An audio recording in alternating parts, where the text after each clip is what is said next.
Deixa eu começar a transmitir a tela. Então, boa noite de novo. Então a gente vai pro segundo dia de minicurso aqui, né? Certo. Então, eu abri um novo esquemático aqui, já deixei aberto pra gente pra ir mais rápido. E eu vou novamente montar um componente aqui com vocês, só para mostrar algumas coisinhas aqui um pouco diferentes e pra gente ver como o Alt é bem completo realmente. Então aqui, a primeira coisa que a gente pode fazer é, se a gente for nos componentes, a gente vai ver que só tem componente genérico. A gente basicamente nunca vai usar eles, que nem o Flávio disse ontem. Então a gente vai ver aqui no part search dos manufacturers, que seria o quê? O Alt já tem uma série de sites que você consegue, se você ver aqui ó, em Part Provider Preference, você vai ver todos os sites que ele pega já, e esses sites são revendedores de componentes, e você pode escolher aqui de quais revendedores que você quer comprar, tá vendo? Você pode deixar Enable aqui, e tem um monte. Então, normalmente ele já vem aqui, ó, com Enable nos mais utilizados, que é a DigiKey, que é o que a gente sempre vai utilizar, porque revende de tudo, tem a Mouser, etc. Então, só para mostrar para vocês aqui, certo? E daí, quando a gente pesquisa aqui, ele já vai tentar pegar componentes dessas revendedoras. Ele vai focar muito nessas revendedoras. Então, por exemplo, se a gente entrar aqui na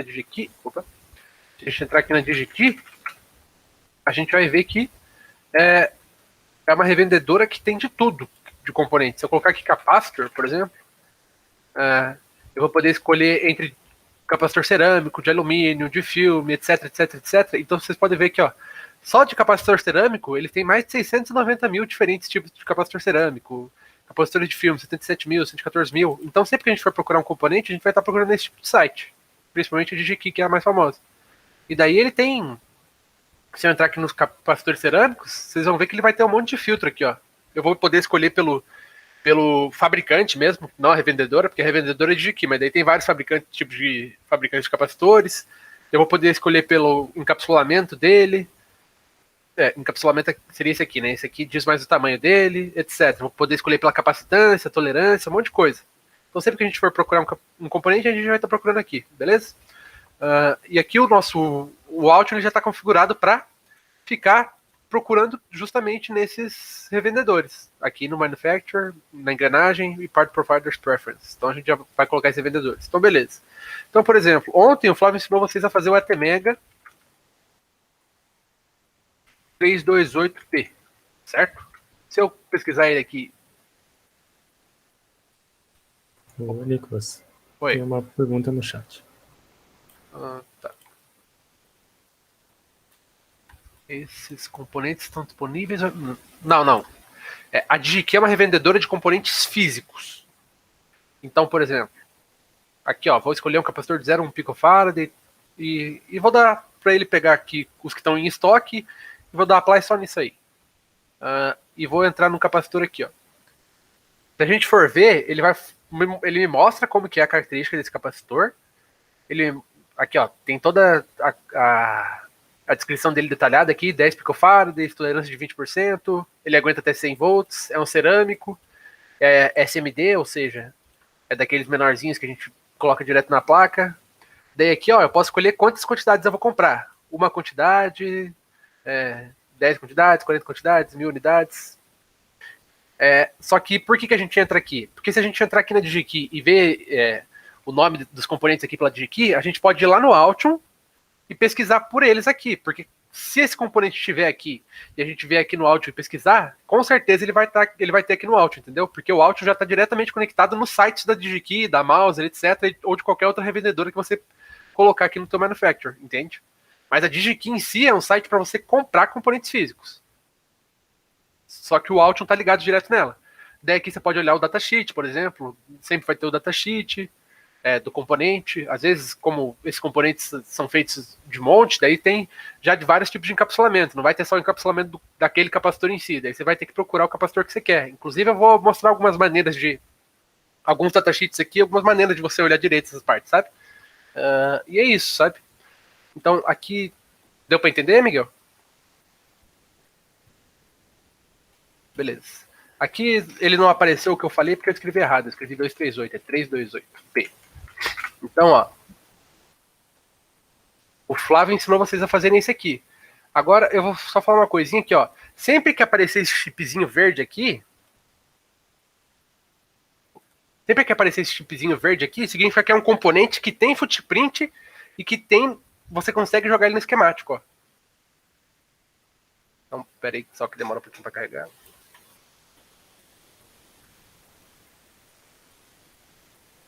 Aqui, ó. Então vocês podem ver que, por exemplo, se eu quisesse, eu poderia já pegar o ATmega 328PU pronto aqui. Se eu entrar aqui e dar 2 cliques nele, entrar aqui em Show, a Footprint, você vai ver que ele já tem um footprint, etc. Então ele é uma coisa que eu consigo colocar na minha placa. Só que, para projetos realmente muito bem feitos, normalmente você vai ter que desenhar todos esses componentes, sabe? Para ficar bem feito mesmo, para ficar no padrão que você quer, com os componentes que você quer. Porque, por exemplo, aqui eu peguei o ATmega 328, que é o microcontrolador principal do nosso Arduino, um ATmega qualquer. Tipo, é da Microchip, da ATmel, que são... A ATmel é a empresa que faz os standards, assim, os padrões que a construção dos Arduinos deve seguir, que a construção em muitas placas de PCB deve seguir. Então a gente sabe que é de uma fabricadora boa, de uma fabricante boa. Só que, às vezes não é no package que você quer, tem algumas funcionalidades a mais ou a menos que você não quer, entende? Então, normalmente você sempre vai procurar desenhar teu componente. Então aqui a gente tinha visto ontem que o nosso microcontrolador, que é o Arduino aqui, ele tem dois microcontroladores. Esse aqui que é o principal e esse outro aqui. Então aqui eu vou ensinar a desenhar esse outro microcontrolador, que vocês podem ver que ele é bem menorzinho e ele tem um package diferente, ó. Enquanto aqui a gente utilizou o DIP, que o Flávio falou ontem, do Inline Package, que tem esse monte de... que é normalmente que a gente tem nos nossos saves de laboratório. Eu vou desenhar esse aqui que é Quad, que é o package Quad. Só para vocês verem outras funcionalidades da nossa construção aqui. Então, normalmente, quando eu vou desenhar os componentes, o que eu faço é, eu venho aqui e pesquiso pelo ATmega, porque agora é um 16. Vou ver o nome dele aqui certinho. Vamos aqui no nosso datasheet. Vou mandar aqui, ó, se vocês quiserem entrar, né, no site, eu vou mandar aqui no chat para vocês. E lá embaixo, ó, vocês podem baixar o datasheet, porque como é open source, que nem o Flávio falou ontem, vocês podem baixar os esquemáticos aqui, tá vendo? Então, esse esquemático aqui que eu estou mostrando para vocês é o esquemático que eu baixei desse site aí.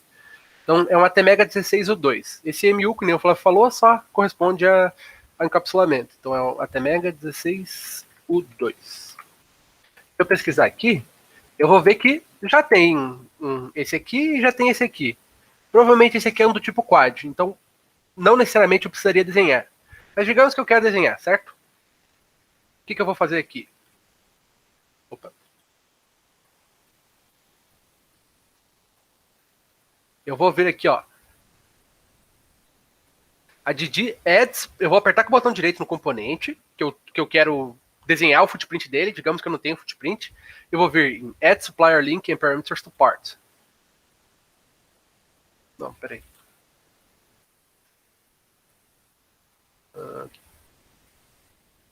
Aí, por algum motivo ele não está indo aqui. Deixa eu só ver aqui rapidinho.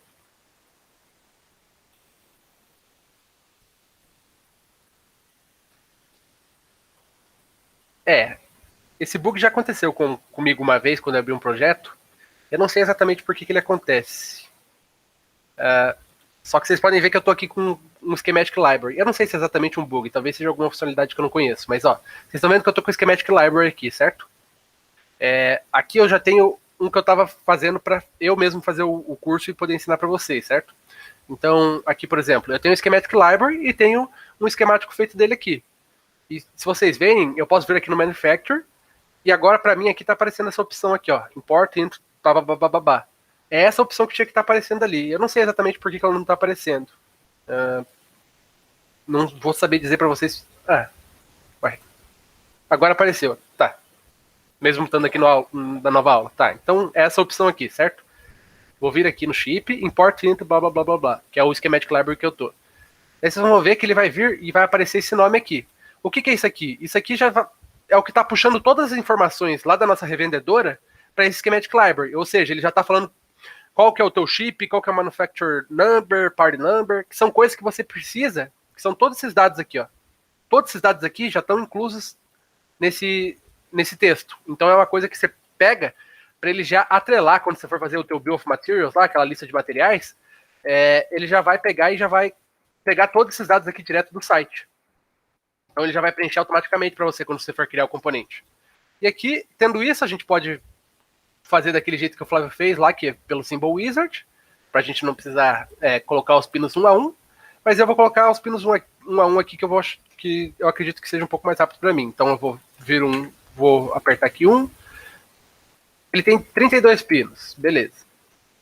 Eu vou colocar aqui ele bem rapidão, de qualquer maneira, só para a gente não tomar muito tempo da aula. Vou colocar 16 pinos aqui, porque o importante não é ele ter os 32. Claro que quando vocês fossem desenhar, vocês iam ter que desenhar os 32, mas só para... eu sei que tá meio desorganizado aqui, mas só para a gente ter a ideia de como é o negócio, certo? Daí a gente faria que nem o Flávio ontem, que a gente coloca aqui um retângulo, só para representar o nosso corpo do CI. Não necessariamente precisa ser isso, sabe? Você pode desenhar qualquer coisa. Isso aqui é só para mostrar... Normalmente é o desenho que eles acabam utilizando para representar um CI, ou um microcontrolador, essas coisas. Então aqui vou dar um sandback, etc. Aqui, claro que eu poderia deixar muito mais bonitas as coisas, certo? Poderia colocar os 32 pinos, mas não vou colocar porque daí a gente acaba tendo tempo da nossa aula. Aqui, como o Flávio falou ontem, esses 4 pininhos aqui tinham que estar para fora, mas eu não vou me importar com isso agora porque eu não vou utilizar esse componente. Mas quando vocês forem desenhar, vocês têm que desenhar certinho. Esses 4 pininhos têm que estar para fora, que eles são onde tem a conexão elétrica. Então eles nunca estão dentro do teu componente. Beleza, tendo o Schematic Library, eu venho aqui e crio um project, o PCB Library. E aqui vou em Tools e vou vir em Footprint Wizard. Demora um pouquinho, né? Porque ele é bem pesado. Vou dar Next. E aqui, que nem o Flávio tinha mostrado ontem, vocês tinham utilizado o Dual Inline Package. Agora a gente vai utilizar esse Quad Packs aqui. Mudamos para milímetros. E aqui ele vai pedir alguns dados. Então aqui eu já tenho um esquemático aqui para mostrar para vocês como que a gente acaba procurando alguns componentes. O que eu fiz para achar esse esquemático que eu vi aqui? Eu sei que esse tipo de componente é um package do tipo TQFP32. Que foi um dos packages que o Flávio ensinou para vocês ontem. Então eu vim procurando aqui nos datasheets. Algum datasheet que me ajudasse a ver esses componentes. Então aqui eu tenho o site da Atmel, lembra que eu falei que ela era uma empresa que dizia alguns padrões relacionados principalmente a microcontroladores, essas coisas. Então aqui ela está dando os packages. Então aqui, ó, ela está dando vários tipos de packages. Ó. Tem package de TSOP, BGA, WSSP, que eu nem sei o que são esses packages, mas eles têm. E aqui tem o QFP, que é o que a gente está utilizando, esse quad. Então ele já me fala qual que tem que ser o tamanho do nosso componente. Então, por exemplo, vamos ver o que ele está pedindo aqui. O valor de dimensão dos pads. O que são nossos pads? São cada um desses aqui. Então a gente tem o valor de X. Se a gente for olhar aqui, ó, para um número de 32 pads, que é o que a gente está utilizando, o X é 0,55. Então a gente vem e coloca aqui 0,55. E se a gente olhar o valor de Y, que é o valor aqui dessa dimensão do pad, é 1,5. Beleza. A gente dá um next aqui. Daí aqui a gente pode escolher para o primeiro pad ser diferente dos outros, mas vamos deixar todos retangulares, porque se a gente for ver aqui, eles normalmente deixam todos retangulares. Então deixamos retangular, etc. Aqui, essa distância aqui, vocês não precisam se preocupar em mexer. Aqui a gente tem a distância entre um pad e outro. Normalmente, que nem o Flávio falou, é 1/10 de polegada, ou seja, 2,54 milímetros. 2,54 milímetros, isso. E aqui, essa distância aqui, daqui, do meio de um pad até a metade do outro pad, só que na horizontal. Opa, aqui que é 2,54, desculpa. A gente vai ter que calcular. Como que a gente vai ter que calcular? A gente vai olhar aqui, ó, por exemplo. C1 e C2, que é a dimensão do nosso componente inteiro, ambos são 8,4. Então a gente pode olhar tanto na horizontal quanto na vertical. Se a gente pegar a dimensão de 7 pads e multiplicar por 2,54. Não. Calma aí. Deixa eu ver. Pegar minha calculadora aqui do MATLAB. 8,4 menos 7 vezes 0,4. Deixa eu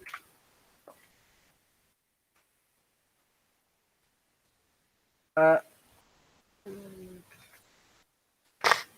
Eu não vou conseguir lembrar minha conta exatamente agora.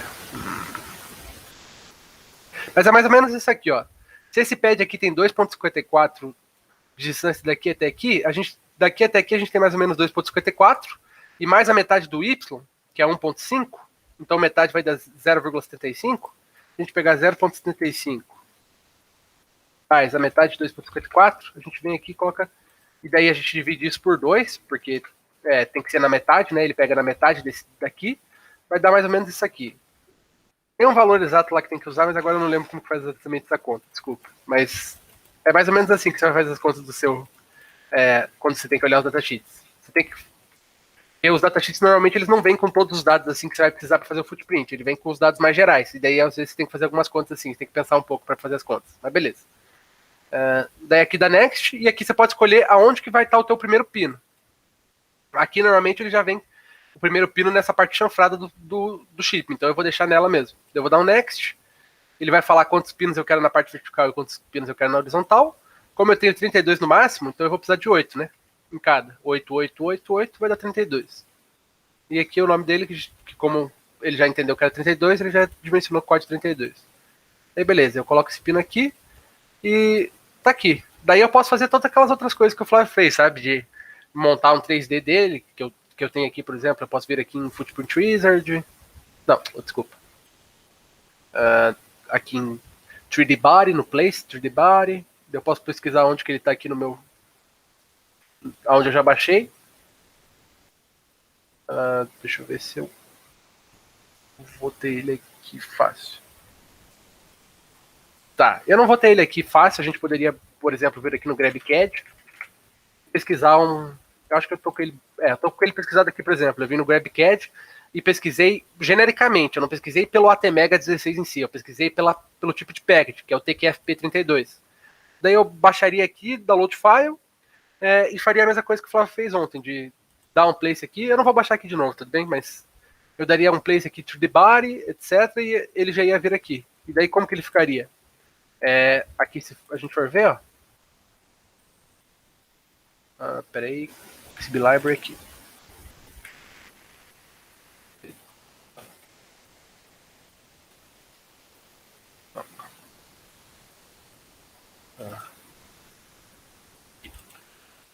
Se a gente for ver, ele ficaria assim, sabe?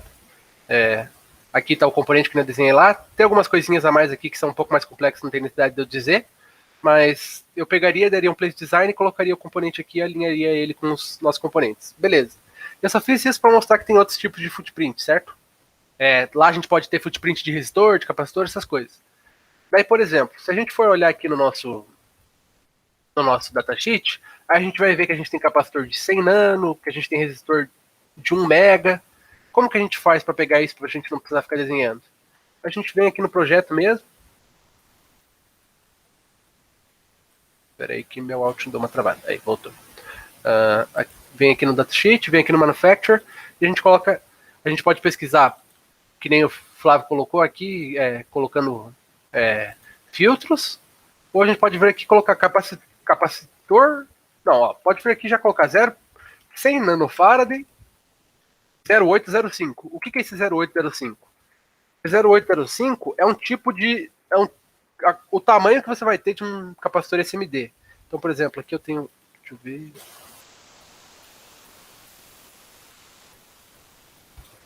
eu acho que eu fechei o site. Não, peraí. Esse site aqui, ó. Esse site aqui, eu pesquisei no Google por footprint dimensions for SMD capacitors. Ou seja, dimensão dos footprints de capacitores SMD. E eu achei esse site aqui. E daí ele já tem vários tipos de encapsulamento SMD e as dimensões. Ó. Aqui a gente tem o encapsulamento para resistores do tipo SMD, tanto para solda por tipo de reflow ou solda por tipo de onda.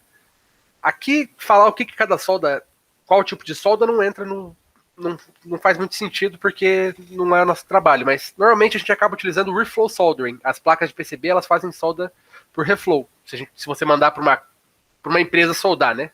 No caso, além de você mandar para uma empresa fazer a tua plaquinha, você manda para outra empresa fazer a solda dos componentes. Normalmente ela vai utilizar esse tipo de solda. Então você vai olhar para essas tabelas aqui. Mas se você for fazer a solda na tua casa, tanto faz a tabela que você vai olhar. Beleza. Daí aqui você tem pro Aware Resistor, que o Flávio citou para vocês também. Só que aqui como a gente vai utilizar capacitores cerâmicos de multilayer, aqui ó, multilayer ceramic capacitors, a gente vai olhar para essa tabelinha aqui. Então aqui se a gente for ver, ó, 0805 é um tipo de tamanho do capacitor de SMD. Então por isso que eu pesquisei aqui por o capacitor que eu queria. É que aqui eu coloquei resistor, né, daí não vai aparecer, mas 0.1 100 nanofarad, 0805. Você vai ver que ele já vai me dar uma série de capacitores SMD que não necessariamente tem o valor que eu quero aqui, então eu vou ter que procurar. Só que 100 nanofarad é justamente esse 0.1 microfarad. Então, por exemplo, eu poderia pegar esse capacitor. E como ele tem esse chipzinho verde aqui, eu só pego e posso usar ele aqui sem precisar desenhar, que nem o Flávio mostrou para vocês ontem. Daí seria isso que eu ia mostrar aqui mais de componentes para vocês. Agora eu vou começar uma parte um pouco mais nova mesmo. Beleza. Daí para isso eu vou fechar esse aula 2 aqui que a gente não vai precisar dele mais. Deixa ele aqui que senão vou ter que fazer um negócio de salvar aqui. Tá, então vamos para o nosso slide aqui. Olhando pro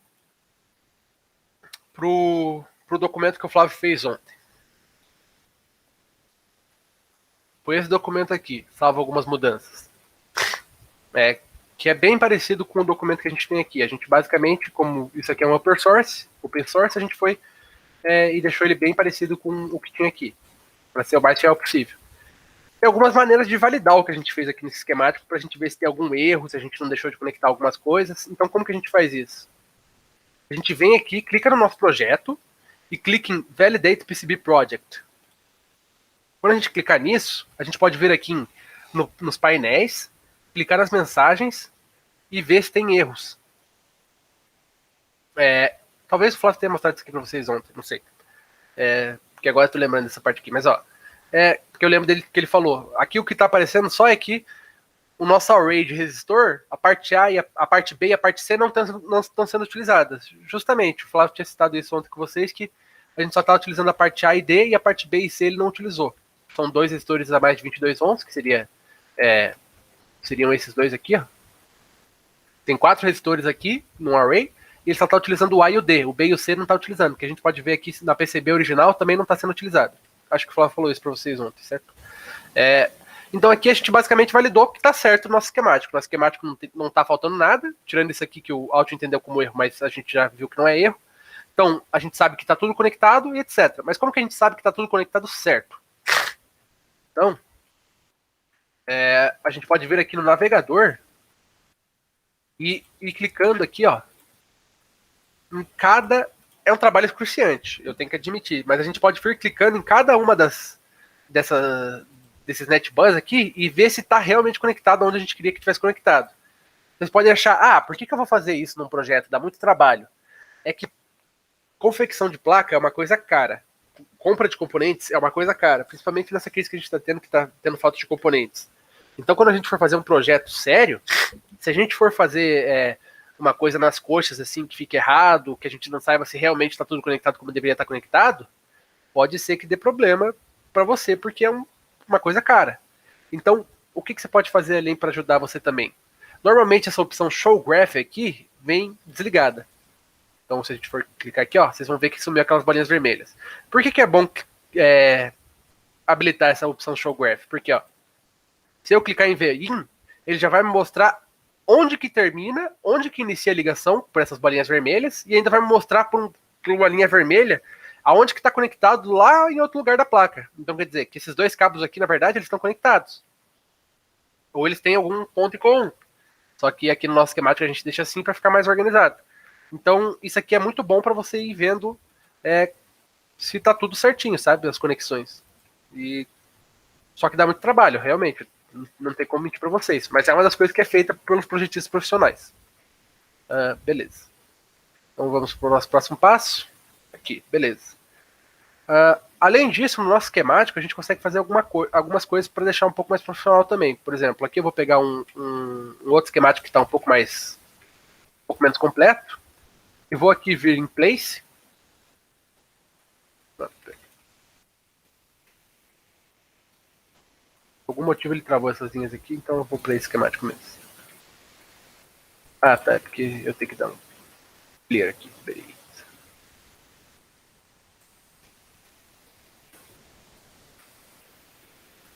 Aqui ele não quer. Ah, eu não sei por que ele fez isso aqui nesse esquemático. Vamos pro outro esquemático ali mesmo. Tá. Aqui, ó, por exemplo, vocês podem ver que eu adicionei algumas notas, ó. Eu falei que isso aqui é um USB, porque se a pessoa for olhar isso aqui, ela não vai querer vir e pesquisar por esse componente aqui, por esse nome, para lá no Google, para daí ver o que é. Ela quer vir aqui ver o esquemático e já saber que isso aqui é um USB. Aqui, por exemplo, o nome tá até Mega 16U2, mas nada impede da gente vir aqui e colocar um mais grandão para mostrar que esse é o circuito 16U2. Para mostrar que isso aqui é um Power Jack, que faz a seleção entre 5 volts e 3.3, que a gente tem no nosso Arduino, que aqui é um 328P, que aqui a gente tem os Mounting Holes, que o Flávio fez. Então, como que a gente faz isso? A gente vem aqui em Place, Text String, e a gente coloca onde a gente quer. Daí aqui a gente tem uma série de opções que a gente pode vir e mudar. A gente pode vir mudar a cor, a fonte, o tamanho, a justificativa que a gente tem lá no Word, etc. E foi o que eu fui fazendo aqui no nosso negócio pra gente deixar ela um pouco mais profissional. Beleza. Outra coisa que você pode fazer aqui a gente tem o nosso carimbo, né? Pra gente colocar o título do nosso projeto, colocar a empresa que foi feita, quem que foi o projetista e tal. Mas ele é bem básico, sabe? Então, por exemplo, digamos que você quer fazer um carimbo mais completo do que esse aqui. Tem uma maneira bem fácil de você fazer isso. Você vem aqui. A gente não utilizava os nossos schematics libraries para fazer os desenhos dos nossos componentes. A gente pode criar um novo schematic library e criar um negócio que não seja um componente. Seja simplesmente isso aqui, um novo cabeçalho. Daí a gente salva ele, que nem a gente salvou, fez o esquemático lá dos nossos componentes. Vem aqui, a gente puxaria ele, que nem aqui a gente pode puxar os nossos componentes. A gente vem e joga ele aqui. Daí ele já vai sobrepujar esse daqui. A gente pode fazer isso com várias coisas.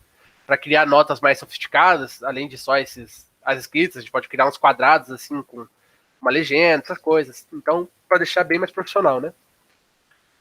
E outra coisa que a gente pode fazer, já pensando nesse cabeçalho aqui a gente tem um projeto que tem só um esquemático, é uma folha de esquemático só. Tem projeto que tem 2, 3, 4, 60 folhas de esquemático, de tão complexas que são. Então tem uma maneira de a gente otimizar, por exemplo, a forma de preencher esses cabeçalhos. Então, por exemplo, se a gente pegar um string aqui, ó. Pegar um string, beleza? E a gente vai colocar no texto dele aqui, ó, igual, e vai escrever component. Pode colocar o nome que você quiser. Vou colocar só C, igual C. O importante é ter esse igual. O igual C, beleza? Eu vou ver aqui em Tools, Parameter Manager. Não, peraí, não é aqui não.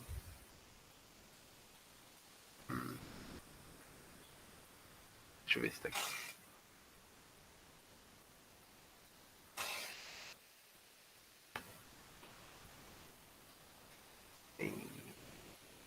Vixe.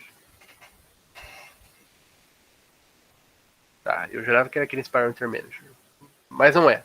Tá, isso aqui eu vou ensinar pra vocês um pouco mais tarde, então, porque eu esqueci como que faz, desculpe. Mas é uma coisa assim, ó. Aqui nesse daqui tá feito, mas eu esqueci como que faz. Podem ver que se eu entrar... É que eu não tô conseguindo entrar aqui também, não sei porquê. Ah, tá aqui, ó. Podem ver que nesse text string aqui, eu escrevi igual company aqui, ó. Eu escrevi igual company no texto, só que tá aparecendo FMS aqui. Aqui também eu escrevi igual company e também tá aparecendo FMS. Por quê? Teve alguma coisa que eu entrei aqui, que eu não tô me lembrando agora. Vocês me desculpem, gente. Aqui é muita coisa realmente que tem aqui. Mas daqui a pouco eu mostro pra vocês como que faz, tá? Mas que eu entrei aqui e coloquei o parâmetro dela, que aonde eu escrevesse company no nosso text string, ia aparecer o FMS. Então eu posso fazer isso aqui no nosso cabeçalho para colocar, se eu escrever igual nome, sempre colocar meu nome, se eu colocar igual project, sempre aparecer o título do projeto, etc. Então eu deixo isso bem mais automatizado, principalmente para quando eu tiver vários esquemáticos. Mas isso eu vou mostrar um pouco mais para frente, porque eu dei uma esquecidinha disso. Então, tá, vamos aqui para a próxima parte. Para a parte da PCB mesmo. Tá. Aqui eu tenho o nosso esquemático, né? E como que eu faço para transformar ele nessa PCB aqui, por exemplo? Então, eu vou criar eu vou vir aqui na nossa aula 2, cadê? Aula 2 aqui. Vou excluir esse daqui. E vou importar. Ó, se eu quiser importar, eu posso vir aqui. Deixa eu só excluir isso aqui também. Para eu poder usar esse documento do zero. Como se eu não tivesse utilizado ele ainda. Tá. Eu vou vir aqui, Add Existing Project. E vou pegar algumas coisas que já foram utilizadas ali nos. São arquivos que a gente já tem. Então eu vou vir aqui nos meus downloads. Vou vir aqui e vou pegar tudo isso aqui, beleza. São os arquivos que o Flávio fez ontem. Aqui a gente tem o esquemático de novo, né? Então como que eu faço para... Vou fechar aqui isso aqui. Close. E vou adicionar uma nova PCB Library aqui. Adicionei, beleza. Não era PCB Library, desculpa. Era PCB só. Mas adicionei ela aqui. Tá. Daí eu vou ver aqui, ó. Eu tenho que salvar ela primeiro no meu... onde eu estou salvando meu arquivo. Então vou chamar ela aqui, aula 2. Vou vir aqui no meu esquemático, vou vir em design e vou aqui, ó. Tá vendo que eu tenho duas formas de dar update nas minhas PCBs? Porque eu tenho 2 arquivos salvos de PCB. Só que esse aqui, como já está feito, que é o que eu peguei ali do download do Flávio, eu vou adicionar nesse novo que eu criei aqui, só pra gente ver como que ele vem cru. Aqui ele vai pedir para fazer todas as mudanças, para ele adicionar tudo que está no nosso esquemático aqui lá na PCB. Vocês vão ver que vai demorar um tempinho. E ele vai mostrar se tiver algum erro. Se tiver alguma coisa que não está conectada, se tiver alguma coisa que ele não entendeu, algum footprint que está errado. Aqui vocês podem ver que ele deixou tudo verde, ou seja, todos os footprints estão batendo com os nossos esquemáticos. Então, beleza. Então, se eu vier aqui, ó, aqui está a nossa PCB, e ele já colocou todos os componentes aqui, ó. Inclusive, ele já está mostrando todas as ligações que tem que ser feitas.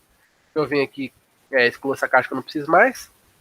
Se tiver algum componentezinho aqui aparecendo verde, é porque ele está adicionando acionando alguma incompatibilidade do seu componente, falando que ele está desrespeitando alguma regra que está auto-setada já aqui no Altium, mas mais pra frente eu vou explicar um pouquinho mais sobre essas regras, tá? Mas só para tirar essa parte verde aqui por enquanto, a gente vai vir aqui em Tools e dar Reset Error Marks. Beleza, vai desaparecer todos os verdinhos. Daí o que a gente pode fazer? Vocês podem ver que a origem do nosso plano, ela vem aqui embaixo, ou seja, aqui é 00. Mas isso não é tão bom. Então o que a gente vai fazer?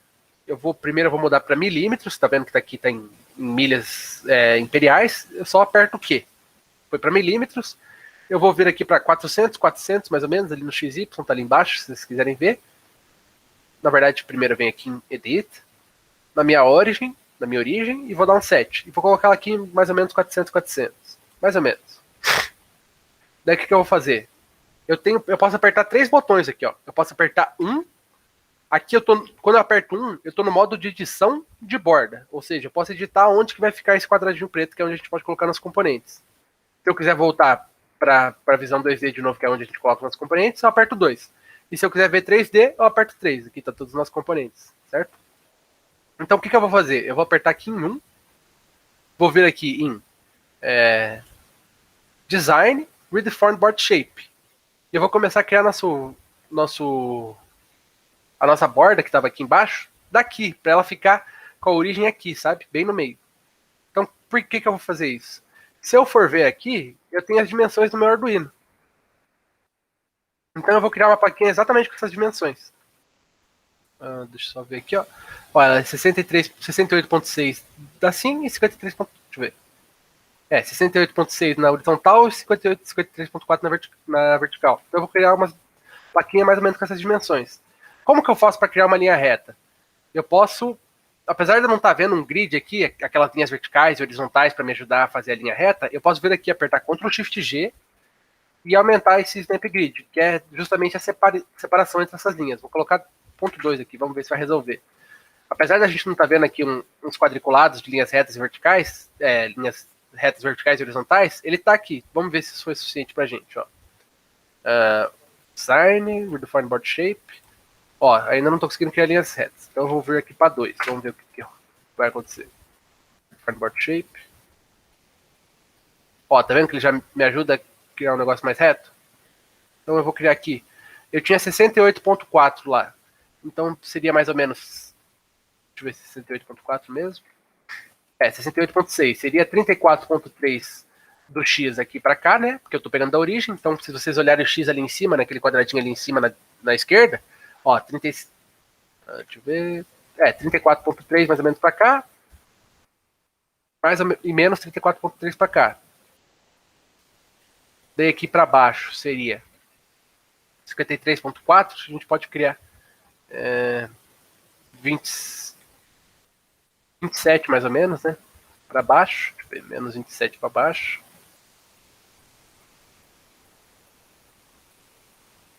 E 27 para cima. Claro que você teria que fazer isso aqui um pouco mais bonitinho, né? Mas seria mais ou menos isso. Daí aqui eu tenho a plaquinha nova. E aqui ela já tem mais ou menos, aqui tá meio cortada, etc. Que é que eu não fiz super bem, mas tem a tua plaquinha mais ou menos feita aqui com as dimensões do Arduino. E daí você começaria a colocar seus componentes ali. Como esse é um projeto que a gente está vendo aqui, como os componentes já estão abordados, é muito mais fácil se eu pegar e já colocar os componentes exatamente como eles estão aqui. Porque provavelmente a empresa que fez, essa empresa aqui que é a própria Arduino Store, ela já colocou os componentes de uma forma que, para fazer o roteamento, essas trilhas aqui de conexão entre cada um dos componentes, ela já fez da maneira que fique mais otimizada possível. Então provavelmente essa aqui, só um minutinho. Se não for a melhor composição, disposição possível dos componentes, é uma das melhores. Então a gente vai deixar os componentes nesse sentido aqui mesmo. Agora, para não pegar cada componente e vir colocando aqui, eu já tenho ele pronto aqui, beleza? Aqui, ó, eles já estão colocados e não estão roteados. Então, aqui eu vou algumas dicas para rotear. O que seria rotear? Roteamento seria você criar as trilhas que vão conectar os pads. Aqui, ó, se você apertar Ctrl com o botão esquerdo, em qualquer pad, você consegue ver aonde que ele pode ser conectado.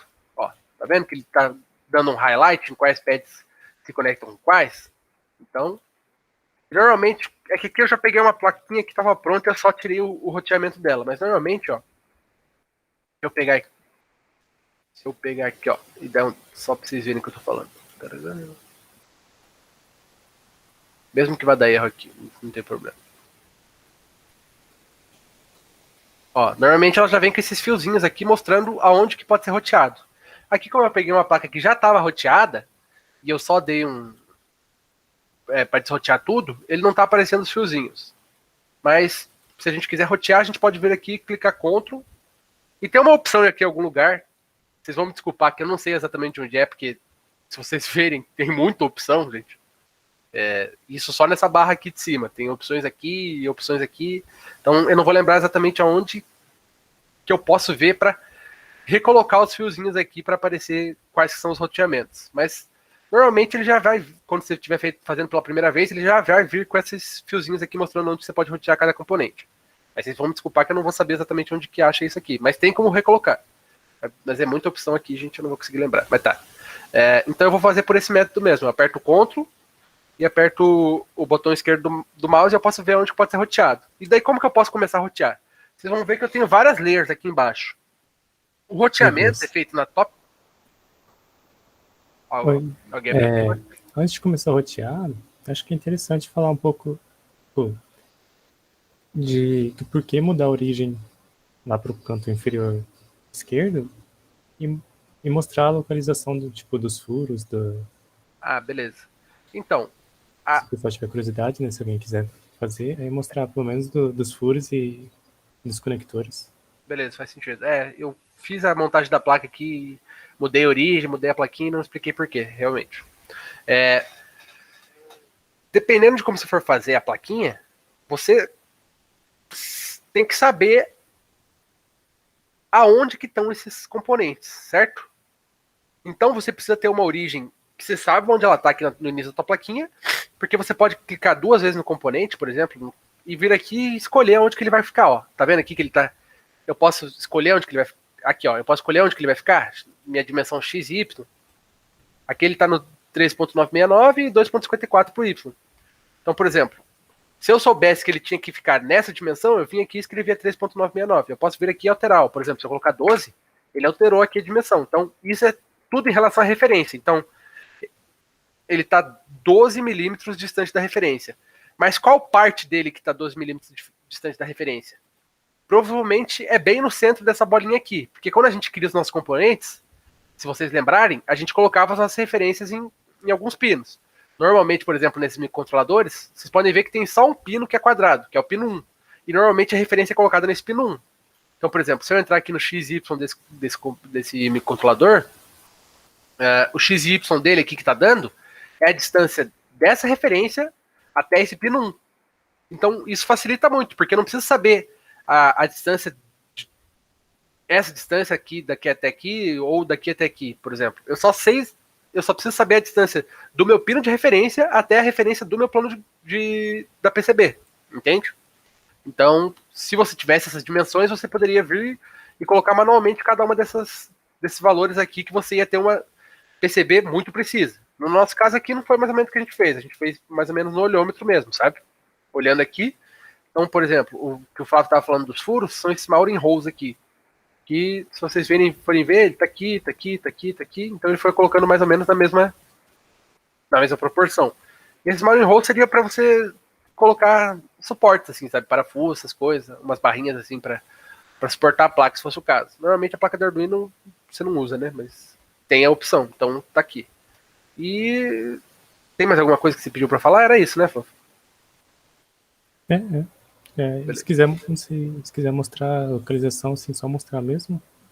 Caso o pessoal queira tentar depois, né? Como assim? Você fala, procurar aqui as dimensões da onde estão os Maurin holes aqui?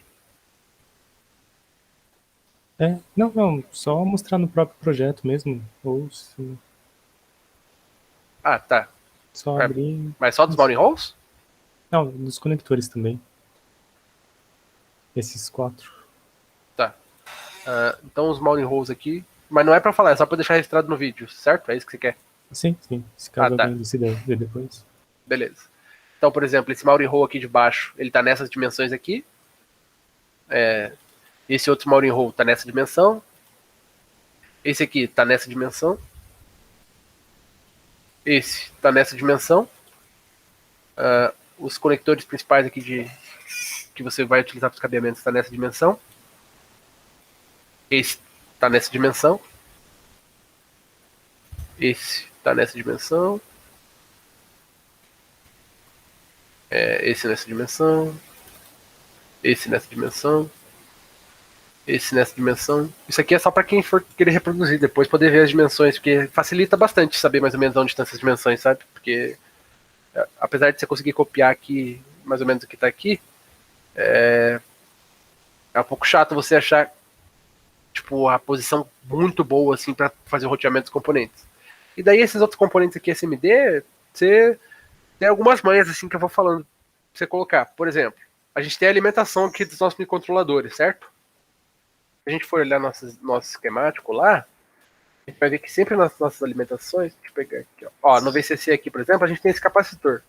Para que serve esse capacitor? Ele não está aqui para nada. Ele é um capacitor de desacoplamento. Esse capacitor normalmente ele fica entre justamente a alimentação e o ground, e ele é utilizado para você diminuir o ruído que entra nesse microcontrolador e para você melhorar a qualidade da energia que está entrando nele também. Então, quando a gente for montar nossa PCB aqui, a gente tem que procurar colocar esses capacitores perto das partes de alimentação, entende? Desse microcontrolador, desse outro microcontrolador, sempre perto, porque não adianta nada você ter um capacitor de desacoplamento que fique longe da perna de alimentação. Então, seria isso. Essas seriam algumas dicas assim para você saber aonde você coloca seus capacitores, etc. Por exemplo, isso aqui não é exatamente uma coisa de Altium que eu estou falando para vocês. Só que não tem como eu falar do Altium sem falar do circuito também, porque se você não sabe o Altium, você não consegue fazer o circuito. Mas se você não sabe o circuito, você não consegue fazer o Altium também. Sinceramente. São duas coisas que estão bem atreladas. Você consegue até fazer uma reprodução aqui, que a gente fez isso aqui, que vai ficar talvez meia boca, mas assim, porque você não sabe por que as peças têm que ser colocadas de uma certa forma. Então você vai ter que ler e ler muito, assim. Porque aquela Atmel lá que eu tinha falado para vocês, se vocês precisarem um pouco mais a fundo, vocês vão ver que ela tem vários guias, assim, escritos, falando, perto de um microcontrolador, como que você tem que colocar, como que os cristais têm que ser colocados. Eles podem ser colocados longe do nosso microcontrolador, eles têm que ser colocados perto. Os capacitores que vão ficar junto ali do cristal, tem que ficar perto ou longe. Então é umas coisas assim que ela tem uma série de padrões que ela vai falando. Ó, isso aqui, se não tiver assim, o padrão de qualidade já não é tão grande, entende? E é uma coisa que você só vai aprendendo com uma expertise. Não é uma coisa que a gente consegue ensinar exatamente assim, sabe? Principalmente não fazendo muitos projetos. É uma coisa que você vai aprendendo com o tempo. Então, beleza. Então, vamos começar com o roteamento aqui. Deixa eu ver se tem mais alguma coisa que eu poderia falar aqui. Tá. Outra coisa, por exemplo. Muitas vezes quando a gente for utilizar um microcontrolador ou um Arduino, a gente tem um sinal PWM, certo? E a gente vai ter um PWM high e um PWM low. Ou seja, um PWM que está aqui com valor alto e um valor baixo. E eles são componentes do mesmo PWM. Tipo, do mesmo sinal PWM. Os dois juntos formam o PWM. Você vai utilizar para fazer o controle seja da planta que você estiver utilizando. E o que sempre é pedido é que esses dois sinais de PWM, que formam um único PWM, o high e o low, eles tenham a trilha o menor possível e que a trilha deles seja a dimensão delas, o tamanho delas, o tamanho que elas seguem até chegar ao componente, seja o mais próximo possível uma da outra, porque senão você vai acabando tendo diferenças nos sinais, porque se uma trilha do PWM, as duas trilhas juntas formam um sinal. Se uma tem um tamanho muito maior que o da outra, o sinal vai chegar atenuado. A gente pode achar que não, são distâncias pequenas, mas chega, o sinal vai chegar atenuado. Ou amplificado, ou vai receber alguma antena ali de alguma outra trilha, etc. Então, é muito bom que elas estejam muito próximas uma da outra, e que, bem próximas uma da outra, e que elas tenham o menor caminho possível até o componente, e que esse caminho seja muito parecido entre uma e uma outra, para que os sinais batam como deveriam ser, sabe? Deixa eu ver se tem mais alguma coisa. Beleza, e o resto aqui eu falo depois. Então vamos começar com o roteamento aqui. O roteamento, ele basicamente vai ser feito nessas duas layers, top layer e bottom layer. Por quê? Aqui a gente está considerando uma plaquinha de duas faces, ou seja, eu tenho cobre tanto em cima quanto embaixo. Existem placas muito mais complexas, que tem 3 layers, 4 layers, 5 layers, 6 layers, quantas layers você quiserem, sabe? Só que daí é um negócio já meio de doido e nem tem como a gente explicar aqui, que esse aqui já é um processo bem complexo, já essa plaquinha do Arduino aqui, apesar de ser bem compacta, etc., tem bastante coisa que dá para aprender com essa plaquinha. Então, tá. Então, como a gente tem duas layers, a gente tem como fazer trilhas por essas duas camadas. Basicamente, a gente pode, para fazer uma trilha, a gente aperta Ctrl W, a gente vem no componente que a gente quer soldar. Então, a gente viu que, por exemplo, eu quero soldar daqui até aqui. Eu venho, dou 2 cliques e aperto o botão direito. Soldei. Criei uma trilha daqui até aqui. Daí, por exemplo, uma coisa que a gente não tende a pensar muito quando a gente olha essas PCBs essas trilhas podem ser longas? Qual que tem que ser a espessura dessas trilhas? Antes da gente mexer numa PCB em si, a gente não pensa nessas coisas. E existem... a grossura da linha vai dizer quanta de corrente que ela consegue suportar, sabe? Então, são coisas que a gente vai ter que aprender com o tempo. Qual a grossura que eu vou precisar usar para a corrente que eu vou usar aqui, etc. Aqui, como eu estou lidando basicamente com os microcontroladores, tirando a parte de alimentação, é tudo parte de sinal, eu posso usar, por exemplo, 0.2 milímetros, 0.3, então eu já vou utilizar esse 0.254 aqui, que é o que ele está deixando como padrão. Só que, por exemplo, a alimentação aqui nos grounds ou nos VCCs, eu já teria que utilizar um width maior, porque para aguentar uma corrente maior que está passando ali na alimentação.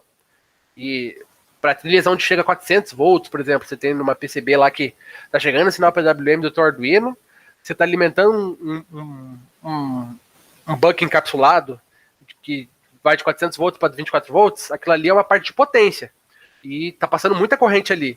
Então, outra coisa que você sempre tem que tentar fazer nas tuas placas, que é uma boa prática, é separar a tua parte de potência ou de alimentação da parte digital e de sinal. Por exemplo, se eu tivesse uma parte aqui onde está entrando 400 volts, saindo 24 volts, eu deixaria toda essa parte de alimentação da parte de 400 volts de um lado da placa e a outra parte que seria só de sinal, do meu condicionamento de sinal, etc., do outro lado da placa. Porque é bem óbvio, mas às vezes a gente pode acabar não pensando nisso, que essa parte de 400 volts aqui, que tem bastante corrente, vai acabar interferindo demais nessa parte do circuito digital aqui de sinal. Não é o nosso caso aqui, mas seria o caso de uma outra PCB, entende? Então são coisas que a gente vai pegando com o tempo que a gente tem que pensar sempre, que a gente acaba não pensando, porque a gente sempre fica aqui naquele circuito desenhado na mão ali, a gente nunca pensa, o que é de sinal, o que é de potência. Na verdade, fazendo a engenharia, a gente, a graduação, a gente nunca acaba pegando a parte de potência junto com a de sinal. Então é uma coisa que a gente não aprende. E quando a gente vai montar uma PCB, a gente muitas vezes acaba caindo nisso, que a gente tem uma parte de potência e uma parte de sinal. E a gente acaba fazendo errado porque a gente não sabe que a gente tem que separar essas duas partes ou outras coisas, sabe? Então, fazer placas é toda uma nova ciência que a gente tem que estudar bastante para saber fazer. Beleza. Tirando isso, vamos começar aqui. Então eu posso vir aqui soldando pad por pad, eu vou vendo onde que cada pad vai conectando, etc. E uma dica que é boa normalmente, é bom fazer a solda, o roteamento, a partir das trilhas que estão bem longe de uma das outras, porque essas vão ser as que dão mais trabalho, então a gente começa por elas, porque daí as que dão menos trabalho a gente vai adaptando essas trilhas que são mais longas, sabe? Aqui, como eu não estou conseguindo ver os fios que conectam uma trilha a outra, eu não vou dizer quais trilhas que são longas, tipo, qual pad que está longe um do outro. Eu teria que vir e clicar contra aqui. Ó, por exemplo, isso aqui é um pad que está longe um do outro. Aqui, por exemplo, por esse layout aqui, eu teria que fazer toda uma trilha bem especial aqui para chegar até lá, tá vendo? Então, por exemplo, seria bom começar por esse tipo de trilha, porque elas são as que dão mais trabalho, e se eu começar pelas trilhas mais fáceis e deixar do jeito que eu quero as trilhas mais fáceis, depois eu posso ter dificuldade para vir e fazer essa trilha mais longa. Por quê? Porque, por exemplo, a trilha é como se fosse um cabo, só que é entre aspas, só que é um cabo que está desprotegido, não tem uma isolação ali. Então, se eu passar essa trilha em cima dessa outra trilha aqui, elas estão com contato, vai passar corrente. Eu não posso. Então, justamente por isso que normalmente é bom começar pelas trilhas mais longas. Então, eu posso vir aqui desenhando, etc, etc. Daí tem alguns comandos que ajudam a gente a fazer as trilhas de maneira mais fácil. Vamos, por exemplo, aqui, ó, clicar nesse aqui e vamos criar uma nova trilha aqui, ó. Posso vir aqui, ó. Tá vendo? Eu tô apertando Shift R com a trilha. Se vocês verem naquele quadrado ali de cima, ó. Tá vendo que ele tá. Ó, primeiro, ignore. Ó, nesse que eu tô, tá vendo que ali em cima tá aparecendo ignore obstacles? Ou seja, se eu tentar passar dentro de uma outra trilha da mesma cor, ele vai deixar. Agora, se eu ver aqui walk around obstacles, ó. Isso apertando Shift R, tá? Pra eu mudar. Walk around obstacles seria que ele vai tentar fazer um caminho automático ali que desvie de um obstáculo, que seria uma outra trilha da mesma cor. Push obstacles, ó, ele vai empurrar o obstáculo ele vai empurrar outra trilha automaticamente até onde eu quiser. E tem esses tipos de coisas assim para ajudar você a mexer, sabe? Stop at first obstacle, se você quiser que de nenhuma maneira, de forma alguma, ele ultrapasse outra trilha, porque não pode mesmo. Você vem e deixa stop at first obstacle e vai desenhando esse tipo de coisa, sabe? Só que eventualmente, digamos que eu tenho todas essas trilhas aqui e, por exemplo, eu preciso fazer. Aqui, tá. Digamos que eu tenho essa. É que aqui não é para conectar, mas digamos que esses dois pads tinham que se conectar. Não era o caso aqui. Só que eu tenho que vir. Nem faz sentido eu fazer essa conexão, mas é só uma suposição, certo? Digamos que eu precisava vir conectar esse pad aqui, ó. Tá bem difícil de eu chegar nele, tá vendo? Porque eu tenho essas 3 trilhas aqui e tem essa outra trilha aqui. O que eu poderia fazer? Eu poderia mudar para bottom layer e agora fazer as trilhas por baixo. Aqui as trilhas não estão se conectando, porque as trilhas vermelhas estão em cima da placa e as trilhas azuis estão embaixo da placa. E a gente tem um isolante entre a parte de cima e a parte de baixo da placa. E eu poderia vir aqui e conectar. Só que por que essa não é uma prática muito boa? Porque mais pra frente a gente vai ver que a gente vai ter que adicionar planos de terra, que eu vou explicar mais pra frente o que são, e que a gente quer que esses planos de terra tenham o maior tamanho possível. E se a gente for criar... E normalmente ele fica no plano de baixo, ou no plano que você não está utilizando para fazer as trilhas. Então, se eu vier esse aqui com uma placa muito compacta, provavelmente eu vou precisar muito dessas trilhas que passam por baixo da placa. E se eu vier criar muitas dessas trilhas que passam por baixo da placa, eu vou acabar tirando o tamanho do meu plano de terra, que é uma coisa que eu não quero. Eu quero que ele tenha um tamanho o maior possível. Então, qual que é uma alternativa? Eu posso vir aqui, ó, vir para top layer de novo. Eu começo com a trilha vermelha e eu venho aqui e clico em menos. Quando eu clicar em menos ou mais, só que tem que ser o menos e o mais do numpad, tá? Aquele ali de cima do teclado não funciona. Vocês vão ver que ele criou essa bolinha aqui. O que seria essa bolinha? Ela se chama via. Essa via nada mais é que é um buraco que tem cobre, tanto em cima quanto embaixo, e que conecta a parte de cima com a parte de baixo eletricamente. Ou seja, eu estou conectando a minha trilha vermelha aqui que está passando, que está em cima, com a minha trilha azul que está embaixo, tá vendo? Ó? Então eu coloquei um pad, e agora eu posso vir aqui e colocar azulzinho, e aqui eu crio outro pad. Ó, porque apesar de eu ter utilizado uma parte vermelha, uma parte azul aqui que vai ferrar o meu plano de terra, entre aspas, eu usei o máximo possível da trilha vermelha. Então meu plano de terra ainda vai ser maximizado, entende?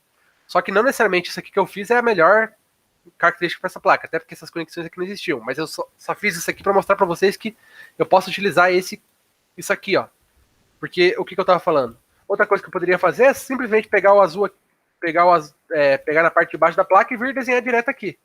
Só que eu estou ferrando minha placa de terra, meu plano de terra depois. Então, a melhor coisa que vocês podem fazer é isso aqui, ó. Tanto que se vocês forem ver aqui na parte do PCB, tem vários furinhos aqui, ó, que não estão conectados em nada.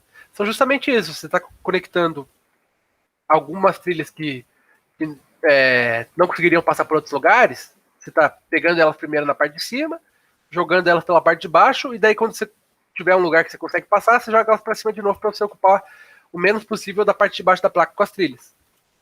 Você abriu o microfone aí, Flávio? Ou não? Não, beleza. Não, porque eu pensei que você tinha aberto o microfone. Mas beleza. Tá.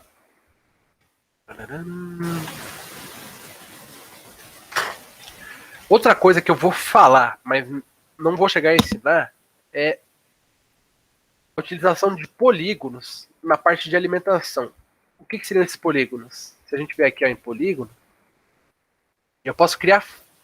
Eu não preciso trabalhar só com trilhas assim, retas, assim. Eu posso vir e criar um polígono que vai ser literalmente uma parte de solda. Ó, tá vendo? Isso aqui seria uma solda. E eles são muito interessantes porque aqui, ó, vocês não concordam comigo que eu estou limitando o caminho da corrente? Ele vai ficar afunilado nessa trilha. Vai ficar afunilado nessa trilha. Como passa pouca corrente nessas partes, eu estou assumindo que está passando pouca corrente nessas partes, isso não é um problema. A gente quer deixar assim mesmo. Só que na parte de alimentação, GND, VCC, essas coisas, por exemplo,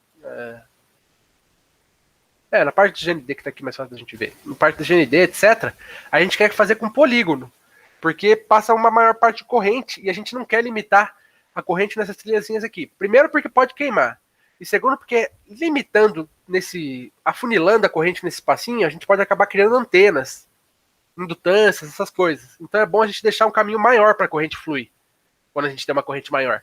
Porque a gente acaba diminuindo interferência de EMA, interferência eletromagnética, essas coisas também. Então eu vou pegar um exemplo aqui que a gente tem na internet para mostrar como que seria a utilização desses polígonos. É um pouco mais complexo, assim, tipo, você pensar o design deles, por isso que eu não vou mostrar aqui também, porque para ser um pouco mais simples. Mas, ó, se a gente olhar aqui, por exemplo, a gente tem os Gerber Files, que eu vou explicar mais pra frente o que são. Mas basicamente, vocês podem ver aqui, ó, esse aqui também é uma plaquinha de Arduino, só que é uma plaquinha de Arduino um pouco diferente. Então aqui, vocês podem acreditar em mim ou não, mas a gente tem a parte de 5 volts, 3.3 volts e parte de ground. Então aqui ó, seria nosso plano de terra, que está todo embaixo da nossa malha da nossa plaquinha. E o que seria o plano de terra? O plano de terra ele seria um plano de terra que você cria e que você conecta todos os grounds do teu circuito, e para você deixar a corrente fluir. Porque vocês concordam comigo que por onde mais flui corrente é o ground. Então você não quer limitar esse teu ground, sabe? Então você cria todo um plano de terra ali, porque se der algum problema em qualquer parte do ground do circuito, você tem tudo isso aqui para fluir corrente de ground, entende? Então você sempre vai querer o plano de ground maior possível. E você vai criar ele com polígonos, eu vou ensinar mais para frente. Mas não entrando nisso exatamente, ó, vocês podem ver que eu tenho polígonos aqui. Quer dizer, vocês não vão conseguir ver, mas como eu tenho o desenho da placa, eu sei que é isso. Tem partes que são polígonos para a parte de 5 volts, de alimentação de 5 volts. parte que tem polígono aqui para alimentação de 3.3 volts, parte que é só pro GND mesmo. E, por exemplo, aqui eu sei na plaquinha que o cara fez que é GND. Então, por que ele criou um polígono aqui? Porque se a gente for ver, a gente tem o plano de terra aqui, então ele coloca aquelas vias que eu tinha falado que conecta a parte de cima com a parte de baixo, e eu conecto essa parte aqui com esse terra aqui de baixo via via. Para conectar os grounds, né? Porque os grounds têm que estar todos conectados. Então, esses seriam os polígonos, sabe? Porque essas partes aqui seriam de alimentação e estaria passando mais corrente. Então, é uma boa prática criar esses polígonos. Mas, tipo assim, se você não colocar, não necessariamente vai dar ruim. Só que numa placa profissional que você vai comercializar, tem que ser com esses polígonos. Beleza. Peraí, deixa eu ver onde que eu tava aqui. Não, não é aqui não. Aqui. Tá, e seria mais ou menos isso sobre roteamento. Para fazer esse roteamento à mão aqui, vocês podem ver que são muitos pads. Não teria como fazer uma aula toda aqui mostrando como fazer isso, até porque teria que quebrar um pouco a cabeça para achar os melhores caminhos de trilhas na parte superior, na parte inferior, etc. Mas eu ensinei mais ou menos qual que é a filosofia para vocês de criar as trilhas. E tem que eu posso usar trilhas na parte superior e na parte inferior, que elas não se conectam, a menos que eu coloque essas vias aqui apertando mais e menos, quando eu estiver criando o roteamento. Se eu estiver criando o roteamento mais e menos, eu posso criar vias. E a gente normalmente quer utilizar elas para a gente utilizar o menos possível da parte da placa que a gente vai colocar o plano de terra, que no caso eu escolhi para colocar embaixo. Então seria isso, beleza. Então, o que eu vou fazer agora? Eu vou desfazer todos esses roteamentos que a gente tem aqui, que eu fiz à mão, e agora eu vou fazer o roteamento, utilizar uma ferramenta aqui que tem auto-roteamento, ou seja, o Altium vai fazer o auto-roteamento para a gente. Aqui tem uma série de coisas que a gente dá para mexer, mas eu vou só pedir para ele fazer roteamento. Então ele vai demorar um pouquinho aqui e vai fazer o roteamento ele mesmo. Esse roteamento, vocês vão concordar comigo, ele não vai ser o mais otimizado possível. Da mesma maneira que quando você for fazer, também não vai ser o mais otimizado possível. Só que aqui, principalmente porque o computador não tem como fazer isso aqui de maneira super otimizada, porque primeiro, fui eu que decidi onde que os componentes estão. Segundo, que pode ter quantos componentes precisar, de várias formas precisar. São infinitas maneiras que eu tenho de organizar os componentes, são infinitos componentes, então isso aqui nunca vai ficar otimizado. É impossível ter um problema de otimização que resolva isso. Mas ele tenta fazer da melhor maneira possível. E aqui ele vai criando o roteamento, sabe? É uma maneira fácil de lidar com a parte de roteamento e uma maneira rápida. Pelo menos para você ver como que fica a plaquinha. Mas normalmente quando você vai fazer uma plaquinha, você quer fazer isso manualmente. É o mais indicado. Porque você pode ver aonde que você pode fazer mudanças para deixar mais otimizado. Só que aqui a gente vai fazer auto-roteamento mesmo, porque a gente não tem tanto tempo para fazer a parte de roteamento manual. Aqui a gente tem mais de tem uns 200, 300 pads diferentes para a gente conectar. E isso pensando na lógica de vou passar por cima, vou passar por baixo, etc. Aqui, ó, vocês podem ver que ele já deu finish no roteamento, então terminou. E aqui a gente tem todos os nossos roteamentos feitos pelo computador. Só que vocês podem ver que ele faz sem polígono, apesar de... Oi. O Miguel tem uma dúvida. Ele perguntou... você vai ver? Eu tenho uma dúvida, cara. Eu vou ensinar isso. Eu vou ensinar isso, Miguel. Um pouco mais pra frente. É porque o Altium ele deixa você fazer de tudo que você imaginar, cara. De tudo mesmo. Mas é muita coisa, então eu vou deixar isso daí, que é uma parte um pouco mais complicada, pro final. Mas eu vou ensinar assim. Fica tranquilo. Se eu não lembrar, vocês me avisam, tá? Mas tá nos planos aqui de ensinar assim mais pro final. Então vocês podem ver que ele fez roteamento aqui. Inclusive ele colocou algumas vias aqui que ele achou que era melhor colocar. Essas aqui com as bolinhas amarelas, não sei se vocês conseguem ver, mas são vias que ele colocou para ligar a parte de cima com a parte de baixo. Só que esse aqui com certeza não é roteamento mais otimizado possível, sabe? Só que é uma forma de lidar com roteamento. Se a gente clicar aqui em 3D, a gente vai ver as vias aqui. A placa vai estar, entre aspas, funcional e, tipo, tá funcionando, sabe? Só que a gente não tá garantido que a gente está com o USB da melhor maneira possível que deveria estar, com as trilhas. A gente não está garantido que nem eu falei, os cristais eles tinham que ter uma trilha bem pequena até eles, até o microcontrolador, porque senão você acaba causando interferência no cristal, e o cristal nada mais é que o componente que faz o microcontrolador ter a frequência que ele trabalha, sabe? Então, se você tiver interferência nesse cristal, o microcontrolador não vai ter um clock ali bem definido para ele trabalhar na frequência que ele deveria trabalhar. Então, tipo, dessa forma que foi feita aqui, a gente não tem garantido que é uma placa funcional, mas a gente tem alguma coisa, beleza. O certo seria fazer o roteamento à mão, mas vocês concordam comigo que não tem como fazer o roteamento dessa placa aqui à mão numa aula. É uma coisa que tem que pensar muito bem, qual caminho que vai fazer, etc. Beleza.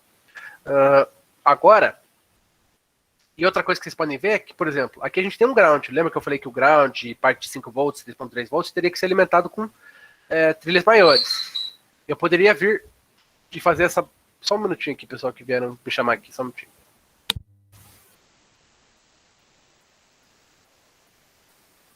Tá, desculpa, eu voltei aqui. Eu poderia vir aqui manualmente e mudar o tamanho dessas trilhas aqui. Por exemplo, para o ground eu precisaria de 0.5. Beleza. Só que vocês podem ver que já talvez dê alguns erros de incompatibilidade aqui. Porque como eu aumentei para 0.5, pode ser que ele tenha encostado em alguma outra trilha ou algo do tipo. Só que, pô, fazer isso aqui manual também daria muito trabalho. Então existem algumas coisas aqui que eu vou ensinar mais para frente, que são como você mudar as regras de várias coisas aqui que funcionam no áudio. E provavelmente esse erro aqui que ele tá dando aqui, sempre que aparecem as bolinhas verdes, é porque é algum erro, tá? Provavelmente esse erro aqui é porque, ó, se eu ver aqui em Design e Rules, que é... Já vou aproveitar para falar disso agora, que já tem a ver com a pergunta do Miguel. Isso, já tem a pergunta do Miguel também. Aqui a gente tem regra de tudo quanto é coisa no nosso áudio. E é muita coisa, realmente. Cada coisa aqui abre para coisas novas aqui. Então, é muita coisa realmente. Mas, basicamente, as duas mais importantes aqui, ó. Vamos olhar para as regras da parte elétrica, ó. Esse clearance aqui, que eu acho que tem mais a ver com o que o Miguel perguntou. Ó. Ele perguntou se eu quiser aumentar o espaçamento entre uma trilha e um polígono, no caso de uma trilha do mesmo lado da placa que está o polígono, como que faz isso? Aqui, ó, esse clearance é justamente a distância mínima que eu quero deixar quando eu for fazer o auto-roteamento, por exemplo, ou quando eu estiver fazendo roteamento manual mesmo. Ele já vai me dar um erro se eu ultrapassar esses limites. Ó, mas o que seriam esses limites? Eu posso escolher, por exemplo, a distância mínima que eu quero entre uma trilha e outra. Entre um SMD e outro SMD. Ou entre um SMD e um... Tá vendo? Aqui é uma tabelinha. Então a gente tem que olhar como uma tabelinha mesmo. Qual que é a distância mínima que eu quero entre o track e um SMD? Qual que é a distância mínima que eu quero entre uma via e uma trilha? Uma via e um SMD. Uma via e esse thermal pad. Cobre e uma via, etc. E eu posso ver aqui colocando os valores, sabe? Então seria aqui essas distâncias mínimas. Então eu posso vir aqui e editar elas, colocar vários valores que eu quiser para cada uma delas. Inclusive eu posso criar uma regra nova aqui de clearance e fazer uma espécie de programação aqui que eu nem sei muito bem como que faz. Por isso que eu falo que é bastante coisa aqui. Mas eu posso falar aqui, por exemplo, aqui eu coloquei net, que seriam as conexões elétricas lá do nosso esquemático. Eu posso falar que os 5 volts,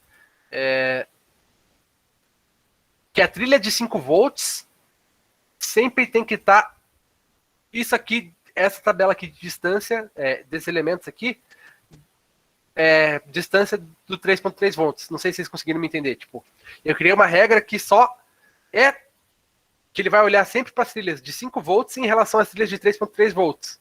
E daí ele vai olhar esses valores mínimos aqui de distância entre elas. E daí, por exemplo, eu mudaria aqui, colocaria 2. Não que faça sentido, mas... Então aqui, ó. Essas regras aqui valeriam para todas as outras coisas que não são as minhas conexões de 5 volts em relação às de 3.3 volts, e essa regra aqui valeria para todas as conexões que são de 5 volts para 3.3 volts, entendeu? Então eu tenho muita coisa que dá para eu fazer assim de regra, essas coisas assim, para deixar bem automatizado e inclusive melhorar esse auto-roteamento.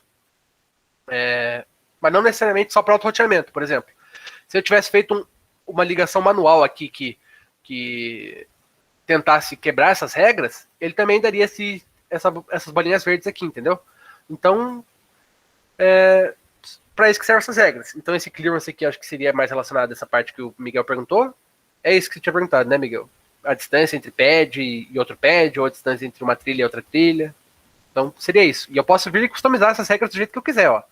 Não precisa ser de um net, pode ser entre uma layer e outra, eu posso ver aqui, inclusive, colocar esse custom care aqui. Isso aqui já começa com programação. Daí ferrou tudo. Eu posso ver aqui. Aqui já fica, o bagulho já fica doido. Eu posso colocar aqui isPad. Se ele for um pad, ele vai ficar blá, blá, blá, distante de outro pad. Entendeu? Só que daí já é programação, já envolve muitas outras coisas. Mas tem essa opção de fazer no áudio. Beleza. Vamos fechar aqui que eu não quero salvar essa regra. Tá. Outra regra aqui importante do elétrico seria width, que basicamente seria aqui, ó. Qual que é a maior grossura que eu quero deixar nas minhas trilhas? Então por que apareceu esse verdinho aqui quando eu mudei a trilha para 0.5? Porque aqui nas regras, ele automaticamente, se você não tiver mudado, ele vai falar que a trilha tem que ter uma grossura mínima de 0.254. A grossura que eu sempre quero que ela tenha, tipo, quando eu apertar Ctrl W para criar uma nova trilha, a minha trilha preferida, o tamanho dela, vai ser justamente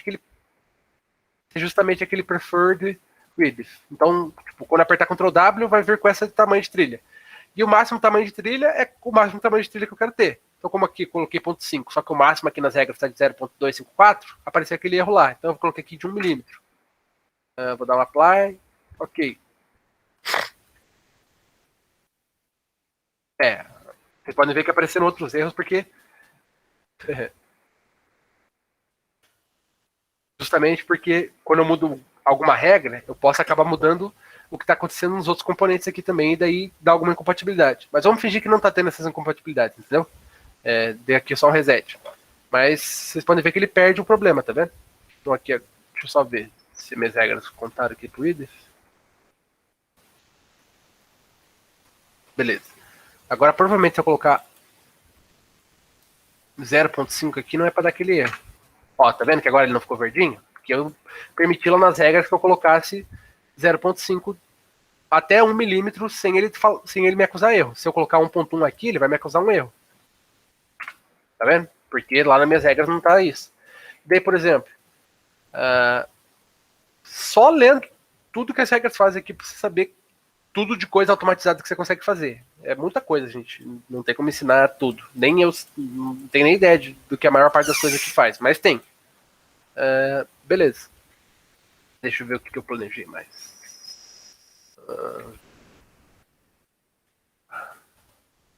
Beleza. Outra coisa, por exemplo. Quando a gente desenha aqueles polígonos lá que eu tinha falado antes, é bom sempre colocar várias vias neles para você permitir que a corrente passe tanto por cima quanto por baixo, sabe? Para você não limitar o fluxo da corrente também em só um caminho. Deixa eu ver. Basicamente de roteamento, eu acho que seria isso. A gente tem nossa placa roteada aqui, ela não é a placa mais perfeita possível, a gente pode ver ela 3D. As trilhas delas não necessariamente fazem sentido, porque primeiro que a gente não colocou regras de uma maneira boa, assim, porque esse clearance aqui a gente normalmente teria que fazer algumas mudanças aqui porque tem algumas coisas realmente que não podem estar perto umas das outras. E esse width aqui também, e algumas outras coisas que a gente poderia mudar, que já ajudaria no roteamento, mas não vamos se preocupar com isso agora. O importante é saber que existe. Mas mesmo não sendo a placa com o melhor roteamento possível, ela está roteada e supostamente ela funcionaria. Beleza. Aqui a gente tem o 3D dela, a gente pode ver que os componentes estão tudo aqui certinho, papapá. Agora o que a gente pode fazer? Vou pular isso aqui, beleza. Agora a gente tem só uma coisa, antes de eu mostrar sobre a geração de arquivos. Da mesma forma que a gente tem as regras aqui, que servem realmente como regras para ditar o que pode ser feito ou não na minha PCB, se eu vier aqui na engrenagem e, por exemplo, eu vier aqui no meu PCB Editor, eu posso escolher várias preferências assim de como que eu quero que o meu Output funcione, porque, como eu disse, tem muitas teclas de atalho para você fazer coisas. Por exemplo, lembra que quando eu apertei Ctrl W aqui, eu fui falando que vocês podiam apertar Shift R para mudar ali em cima na esquerda ali, ó, vocês veem? Ignore Obstacles. Aqui nesse quadradinho aqui eu tô falando, ó, tá vendo aqui, ó, Ignore Obstacles, vai mudar para Walk Around Obstacles. Não necessariamente todos esses tipos de trilha que você pode montar, de opção de trilha que você pode fazer, são de agrado seus. Então, o que você faz? Você poderia vir aqui, por exemplo, nessa engrenagem, procurar aqui no PCB Editor, deixa eu ver, Interactive Routing, que é o que a gente está fazendo, roteamento interativo, e aquele Shift R que eu estava utilizando são justamente essas opções aqui. Então, por exemplo, as opções que eu acho que não são vantajosas para mim, que estão ali extras, mas eu não vou utilizar nunca na minha PCB, eu posso vir aqui e desmarcar, entende? Então, são várias coisas que você pode vir aqui e procurar. Tem para esquemático, não é só para PCB, ó, tem para esquemático, tem para PCB, tem para o texto, tem para um monte de coisa. E aqui, tipo, só explorando mesmo para você achar a configuração ideal que você queira. Você pode simplesmente não ligar para isso e falar, não, vou deixar na maneira que veio o padrão do áudio. Mas quando você vira um profissional de PCB, você quer deixar o ambiente aqui que tem muita coisa o mais agradável para você, né? Porque ele não é um ambiente fácil de se mexer, não é um ambiente tão intuitivo assim, porque apesar dele ser intuitivo, normalmente ele acaba não sendo intuitivo porque ele tem muita coisa para fazer. Tem muito botão aqui para mexer, tem muito botão aqui para mexer, tem muito botão em cada coisa que eu for entrar aqui. Então ele acaba ficando não intuitivo por ter muita coisa. Então, normalmente, quando você for mexer muito com PCB, vamos deixar o áudio agradável para você, né? E daí você vai ter que só lendo aqui cada coisinha assim para ver o que faz e o que você pode mexer para deixar mais agradável a experiência para você no áudio, sabe? E tá, daí vamos para a próxima parte, que seria para a geração dos arquivos para a gente mandar para nossa para a empresa que vai fazer o manufacture da tua plaquinha, né? Que vai fabricar a tua plaquinha. Então, o que a gente vai entrar aqui nesse outro projeto aqui, beleza? Que é basicamente esse projeto. Né? Você pode ver que está o mesmo esquemático.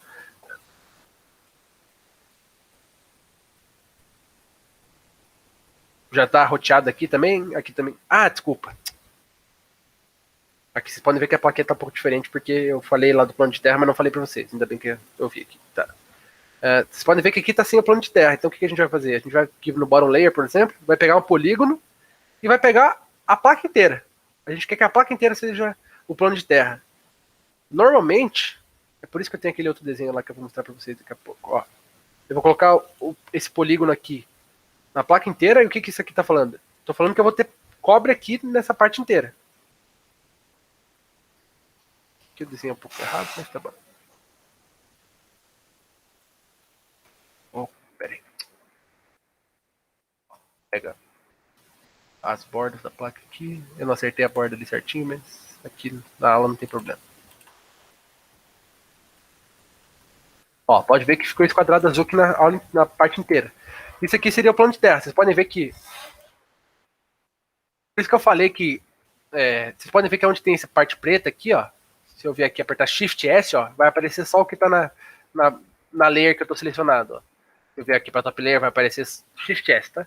Vai aparecer só o que está na top layer, vai aparecer só o que está na mecânica, etc, etc, etc. Então, se eu quiser ver só o que está na bottom layer, eu venho aqui para Shift S. Daí, para voltar, eu aperto mais algumas vezes.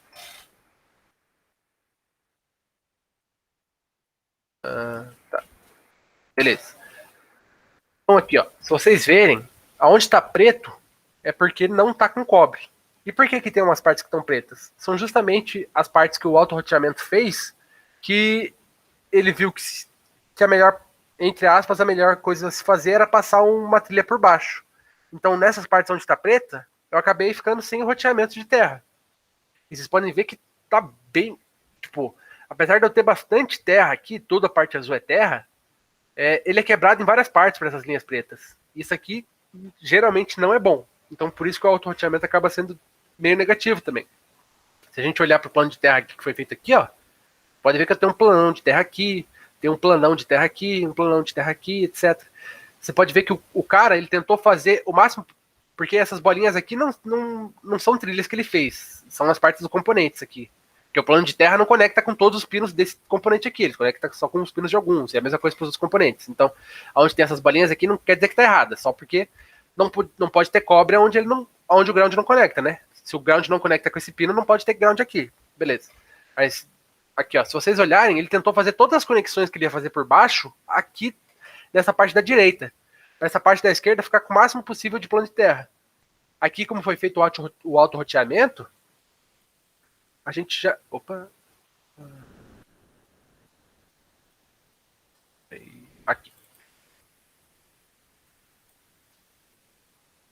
Não, calma. Vai. Será que foi aqui? Ah, foi aqui, desculpa.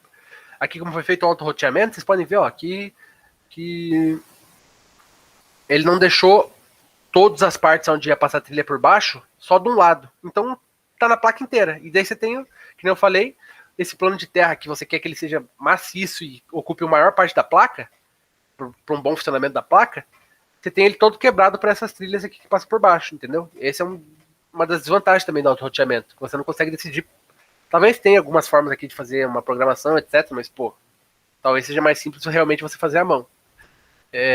E passar tudo por um lado. Então, estou falando isso para vocês saberem que esse aqui não é o design ideal da placa. E aqui, como a gente for ver, foi colocado um plano de terra tanto em cima quanto embaixo. E eles estão conectados por vias. Então, tipo, é o ideal, sabe?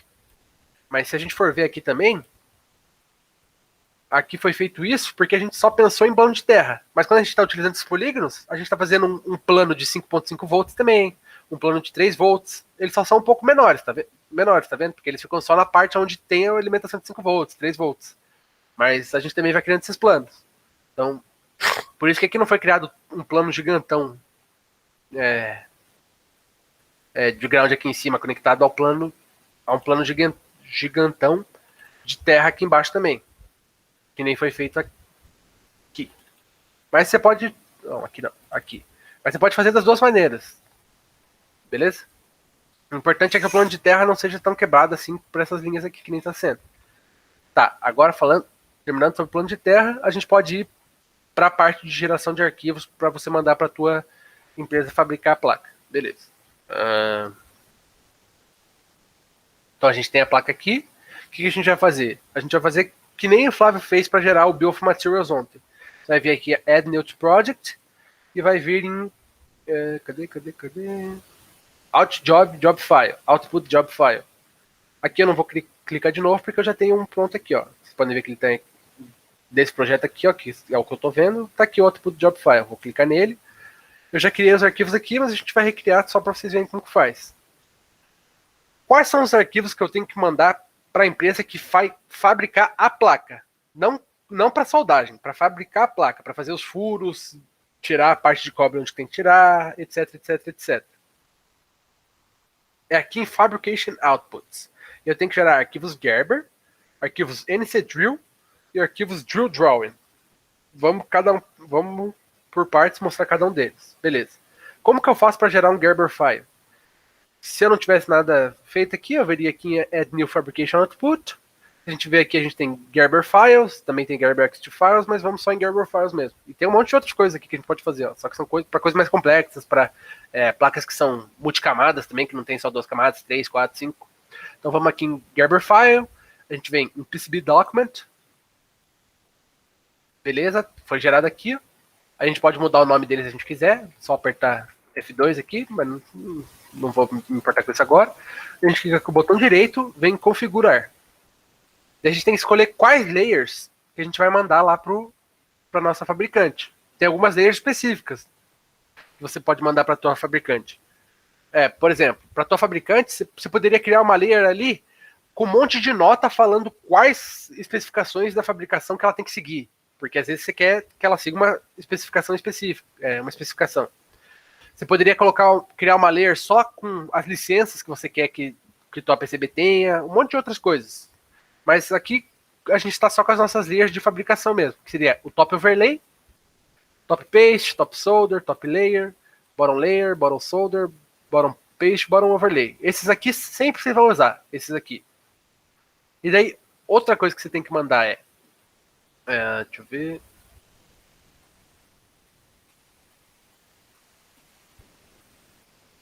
Cadê? Calma aí, deixa eu só ver se esse arquivo aqui é o que tem.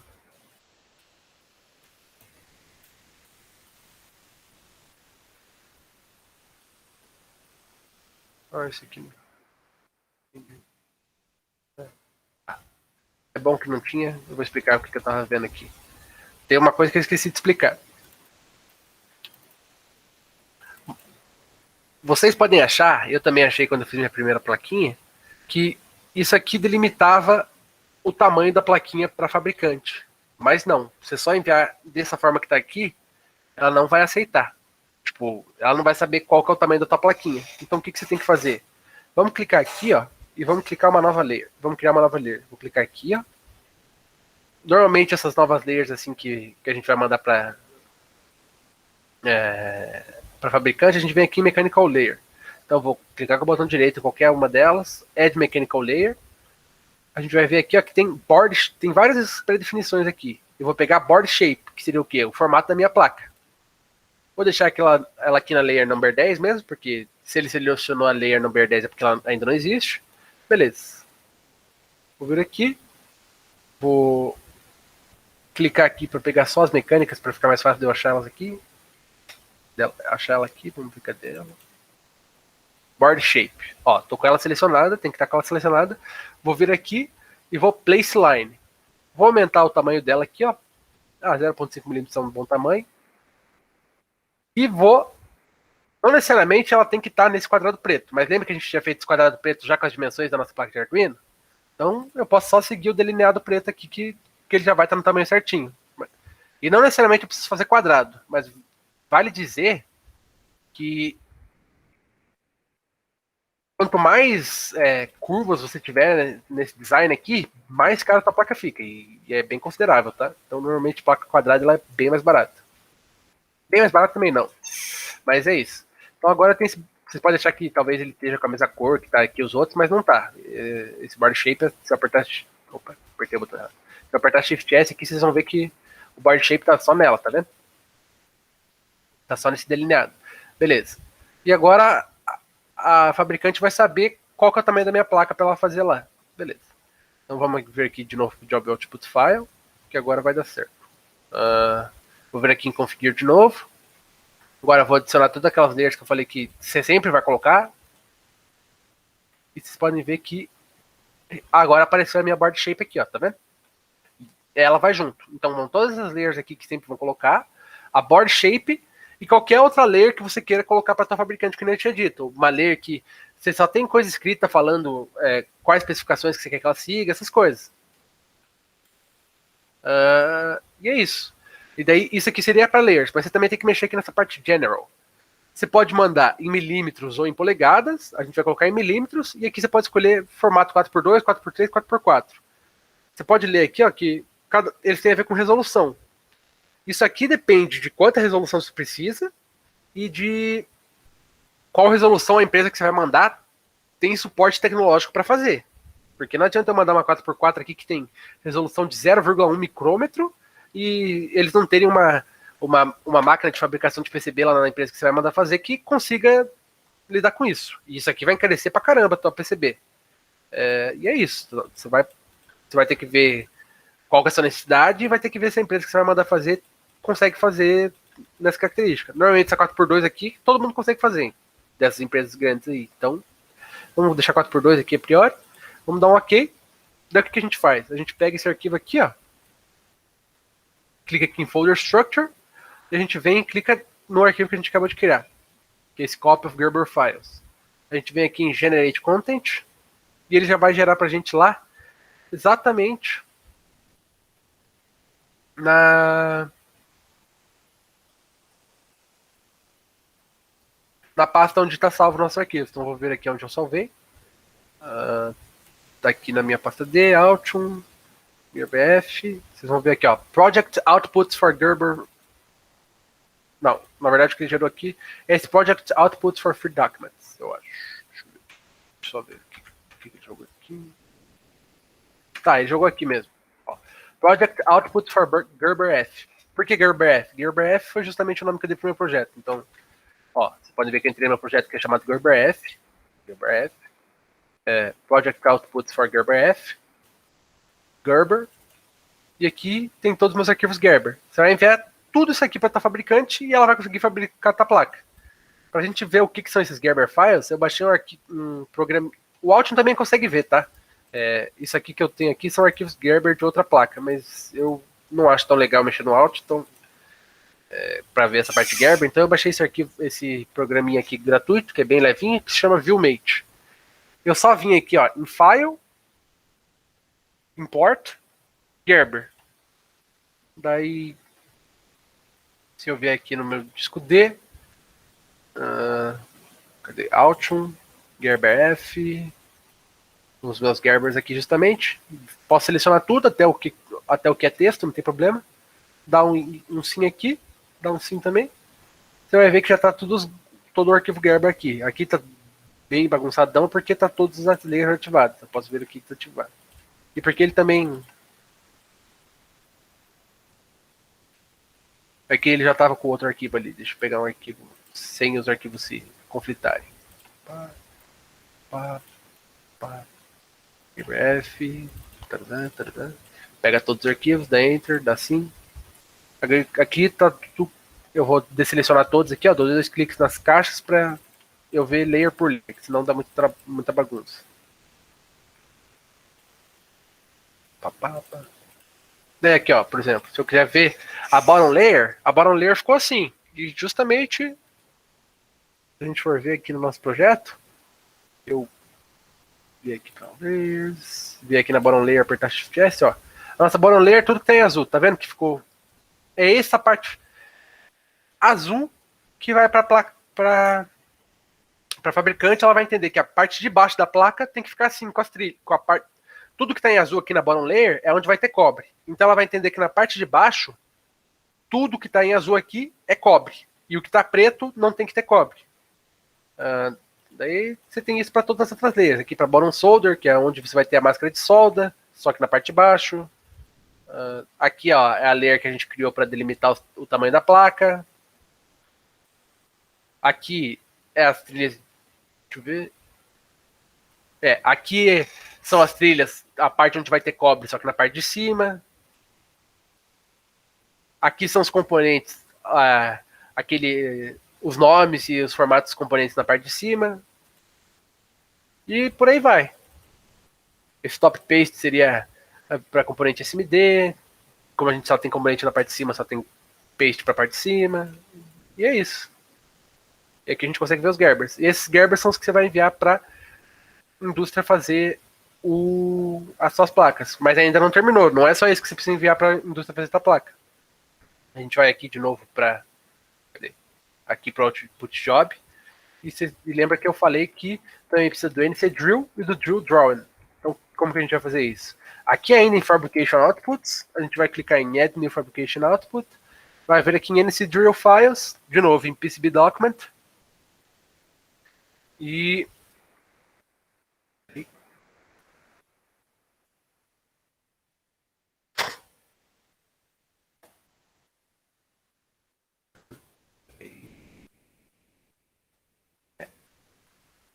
ainda deixa aqui em Folder Structure, marca só ele, ó. Desmarca o outro, marca só ele aqui, ó, tá vendo? NC Drill File, Generate Content de novo. Beleza?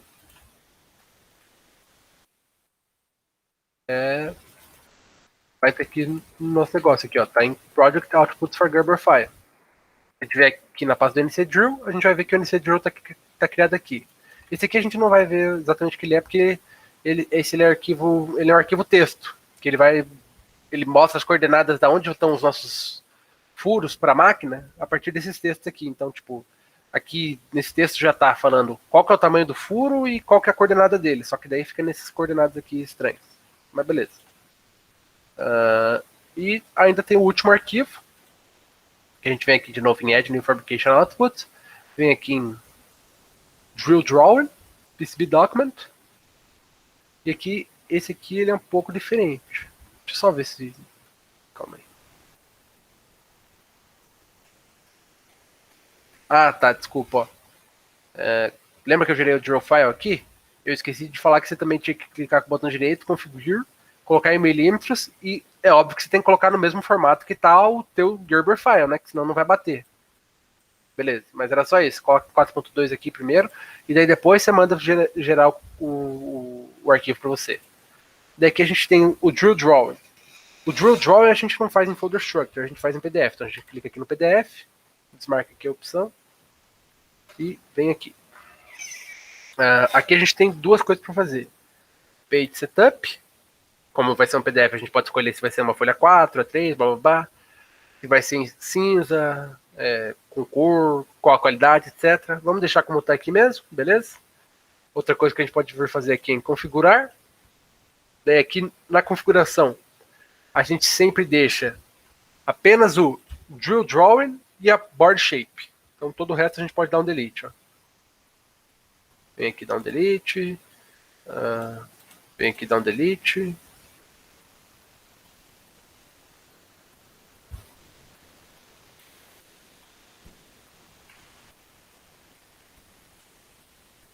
Para as duas coisas aqui.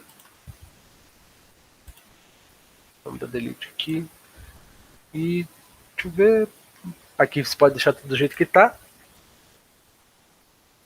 E deixa eu ver se tem mais alguma coisa. Beleza. Page Setup, Configure, já foi tudo. A gente vem aqui em Generate Content. Eu vou aqui só. Deixa eu ver. Eu vou mudar o nome aqui porque como eu já tenho um arquivo salvo com esse nome, ele vai excluir. Vou colocar aqui novo Drill Drawing. Vamos ver. Beleza. E agora quando for gerar ele não vai dar conflito. Por algum motivo ele não consegue já jogar direto pro Microsoft Edge para ler PDF, então eu vou entrar aqui pelo meu arquivo mesmo. Vem aqui onde está salvo. GearBF, Project Outputs. A gente vai ver aqui, ó, novo Drill Draw. Vocês podem ver que, ó, eu tenho duas páginas e um monte de símbolo quadrado, bolinha, triângulo, estrela. Isso aqui também é para a placa, para ajudar a máquina. Cada símbolo é um tipo de furo. Tipo, não é porque está quadrado aqui que é um furo quadrado. É uma legenda, sabe? Que a placa vai entender como é feito. E também tem os tamanhos aqui, ó. Você pode ver que tem uns quadrados maiores, tem uns maisinhos maiores, etc. Então, é para ajudar a placa a fazer os furos delas também. E por último, a gente vai gerar um PDF do nosso esquemático. Tipo, para a gente poder ver o esquemático em PDF, né? Para ver o esquemático em PDF, é aqui em Documentation Outputs. A gente vem aqui em Add New Documentation, Schematic Prints, Project Physical Documents, Page Setup de novo, a gente pode escolher aqui todas as coisas. Aqui eu vou deixar com cor, porque eu quero ver o esquemático com cor. E deixa eu ver, a gente pode ver aqui em Configure, mas aqui em Configure a gente pode mudar o que a gente quer que tenha no nosso esquemático ou não. Vou deixar padrão, mas se por algum motivo vocês quiserem tirar algumas coisas aqui, vocês podem. Beleza? Vem aqui no PDF, escolho o que eu quero fazer. Deixa eu ver o nome que ele tá, se ele vai dar. Ó, como eu já tenho esse nome, ele vai dar um negocinho. Então, ok, esquemático da aula. Esquemático, só. PDF foi. Generate Content. De novo, ele não vai abrir o PDF aqui direto, eu vou lá primeiro. Pode ver que ele criou aqui, ó. E daí aqui eu tenho em PDF o meu esquemático. Daí, por exemplo, se eu tivesse assinado aqui com todos os negócios, seria mais profissional, etc. Daí você pode ver que eu tenho meu esquemático em PDF. Deixa eu ver. E seria isso. Por exemplo, aqui vocês podem ver que nesse Output Job eu tenho várias outras coisas que eu posso exportar assim para mandar para outras coisas. Eu não sei exatamente o que todos fazem, mas, por exemplo, eu posso falar um pouco desse Assembly. Esse Assembly seria uma casa para você mandar para uma outra fábrica e essa fábrica faria a solda dos seus componentes. Para você fazer isso, no teu desenho você teria que adicionar algumas outras coisas. Se eu não me engano, quando o Flávio criou o componente dele ontem, você me confirma aí, Flávio, se tiver ainda. Você criou uma layer de assemble, não é? Ou não?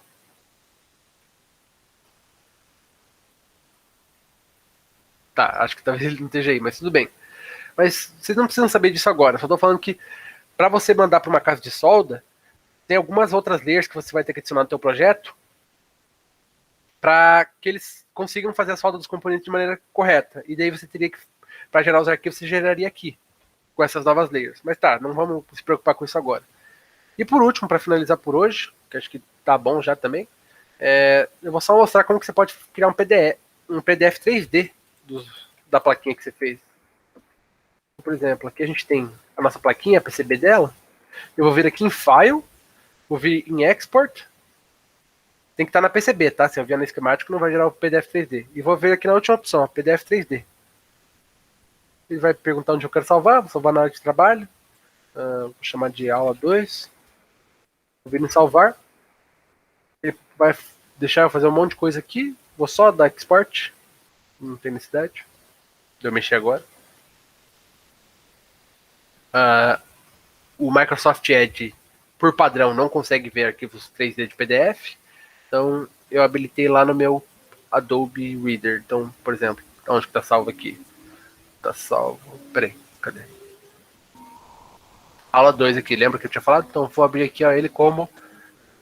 Oh, caramba, ele vai abrir no programa padrão. Eu vou abrir com o Adobe Reader. Aí vocês vão ver que ele vai abrir um PDF 3D.